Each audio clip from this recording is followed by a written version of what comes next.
But the fact is, the Canadian dream is dead, and so is the dream in my home country, the UK. It is totally dead. And a lot of that has come from massive government expansion. People have got to stop looking at the government to fix their problems.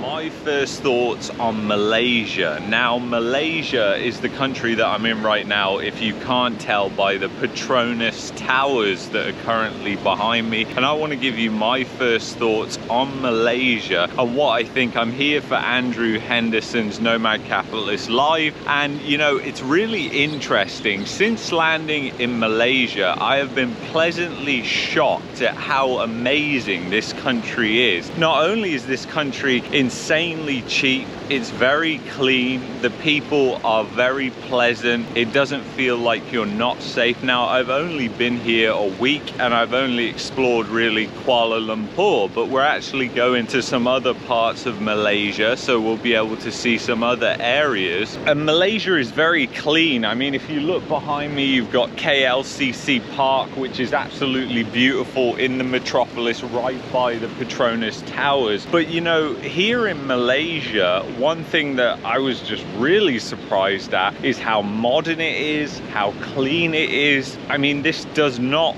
feel like a third world country or a developing country at all. And Malaysia's economy is actually growing very quickly. It's growing at over 7%. Contrast that with Canada, which is growing at -2% when you take away the population growth. We also traveled through Korea on the way here, which was an eye-opening experience. South Korea is a kind of amazing place, very technologically advanced. Korea was a really interesting place, and I was actually watching a docu-series on the plane which was about Korea. And you know, the Korean people are incredibly funny, very welcoming people, very, very nice people. Some of the nicest people that I've ever met in the world. But there's something really dark that's going on behind the scenes there, because Korea has one of the lowest birth rates in the world and one of the highest suicide rates in the world. Now, I'll tell you straight away, obviously I lived in a country for years and years and years that many people would also associate with being some of the nicest people in the world, and that is Canada. You know, Canada does have some of the nicest people in the world, but obviously, again,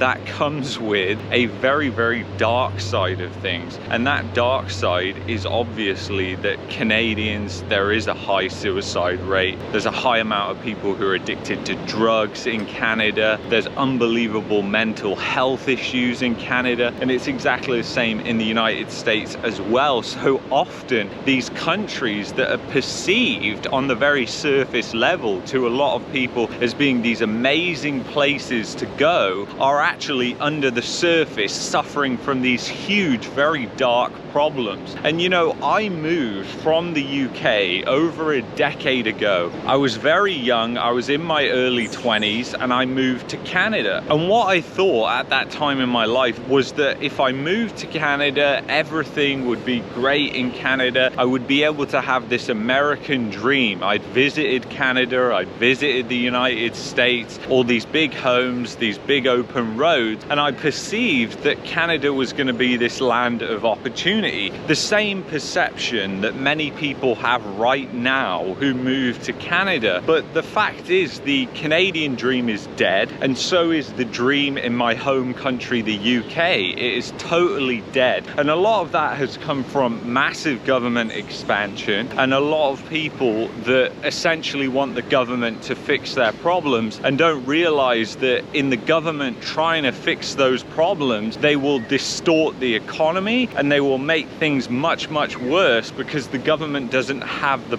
power to fix problems, and often they actually make things worse. I mean, a classic example of this is the housing crisis that is going on in not just Canada, in the United States, also in the UK. People just can't afford afford to put a basic roof over their head. And you've had a massive amount of malinvestment, massive amounts of greed. You've had the lending that has just gone out of control in these countries. I mean, part of the reason why things are so out of control in places like Canada and the United States are simply because the lending has just got completely out of control. And with the lending being out of control, that means just banks can essentially lend freely. They don't have to worry about risk. And this is exactly what has caused a lot of these housing crises and problems. I mean, I've seen the same thing happen in the UK to what is happening in Canada, just very different, where the government is subsidizing the housing market. But what people don't understand is the government is subsidizing keeping those housing prices really, really high. And what I couldn't believe in Korea was you would pay $10,000 per square meter for an apartment in Seoul. So just think about that. GDP per capita in Korea is between $20,000 and $30,000, and then you've got people who are trying to pay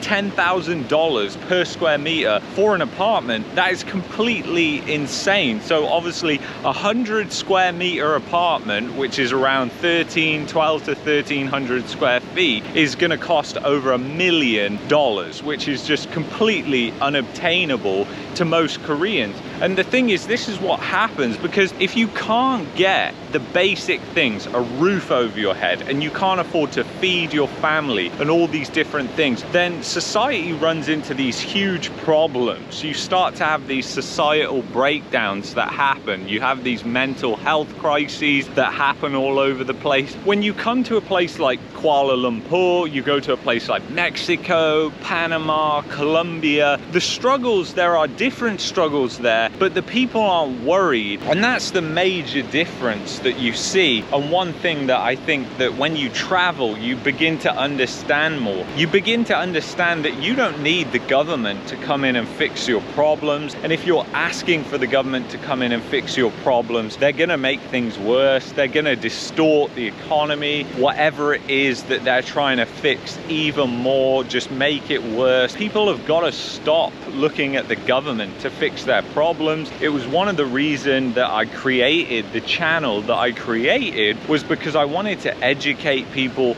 on what is going on, because the more people that become awakened by the actual truth instead of the lies, then the more chance that people are going to wake up, stand up, and they're going to stop asking the government to fix their problems, and they're going to demand a smaller government, which is actually what we need. Because guess what? If you keep asking the government to fix things, it doesn't matter if you prefer small government or large government, you're going to get bigger government. I don't know, there seems to be some fountain show that's going on now behind which is kind of funny. But yeah, it's absolutely crazy. So anyway, guys, if you've enjoyed this video, I'd highly recommend that you check out that video there, and I would highly recommend that you visit Malaysia as well, and I will see you in the next one. Take care.